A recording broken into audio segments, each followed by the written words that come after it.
Hello everyone, कैसे हैं आप? आई होप कि आप सब बहुत अच्छे होंगे। दोस्तों, आज मैं एक बहुत इंपॉर्टेंट टॉपिक के बारे में आपसे बात कर रहा हूँ, दैट इज रिलेशनशिप। दोस्तों, रिलेशनशिप को लेके आजकल यंग जनरेशन में बहुत सारी प्रॉब्लम्स हैं और इसमें एक्चुअली बहुत सारे कमेंट्स आए कि सर हमें रिलेशनशिप पे एक वीडियो चाहिए।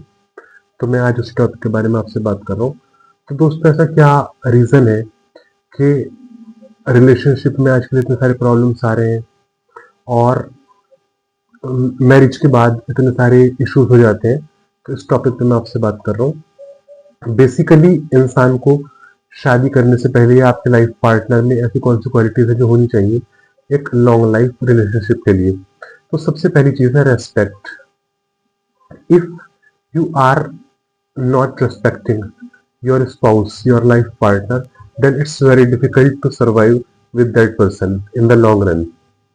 अगर अपने वाइफ को लेके, अपने हस्बैंड को लेके आपके मन में रेस्पेक्ट नहीं होगी, आपके दिल में रेस्पेक्ट नहीं होगी, तो उस रिलेशनशिप को चलाना फिर बहुत मुश्किल है। तो सबसे पहली चीज है रेस्पेक्ट। दूसरी चीज है purpose.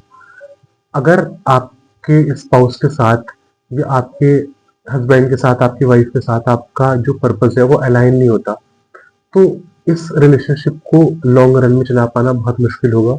If you don't have the same purpose, then it's going to be very difficult in the long run and you will be in big trouble.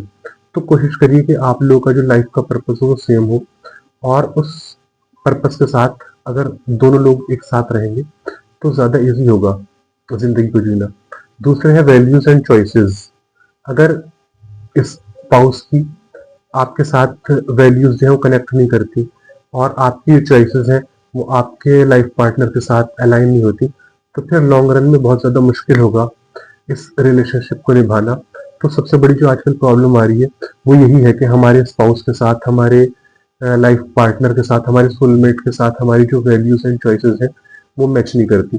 दूसरे में एक चीज़ बहुत जिस चीज़ में मैं बहुत ज़्यादा फोर्स करता हूँ और जो चीज़ मैं हमेशा अपने फ्रेंड्स को बोलता हूँ वो ये है कि हमेशा शादी के लिए एक ऐसा लाइफ पार्टनर चुने जिसके साथ आप जिंदगी भर बातचीत करके टाइम स्पेंड कर सकें।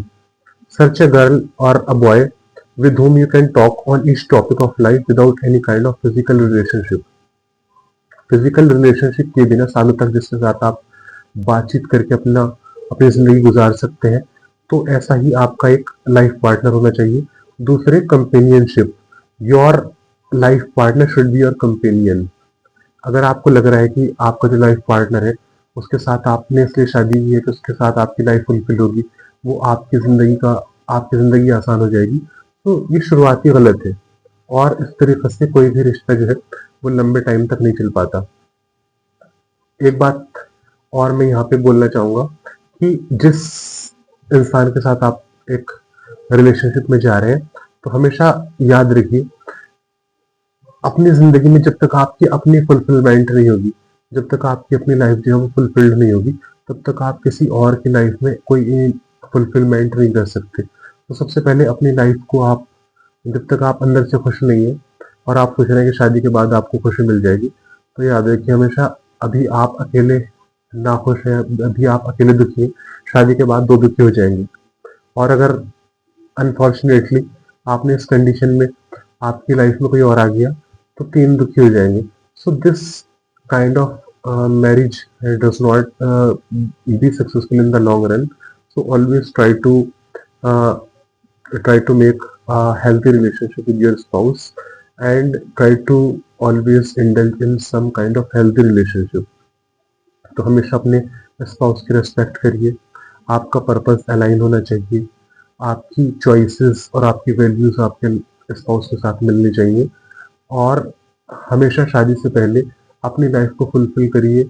अपनी अगर आपकी लाइफ में आप खुश नहीं है और आप ये सोच रहे हैं कि शादी के बाद खुशी आ जाएगी, तो आपकी शुरुआत ही गलत है। पहले आप सबसे पहले अपनी लाइफ खुद से सेटिस्फाइड रहिए, जो दूसरा आपका स्पाउस है वो अपनी लाइफ से सेटिस्फाइड होना चाहिए, और तब अगर आप लोग रिलेशनशिप में आएंगे, then this relationship would be a successful relationship. So I think this is sufficient in this video. Thank you so much.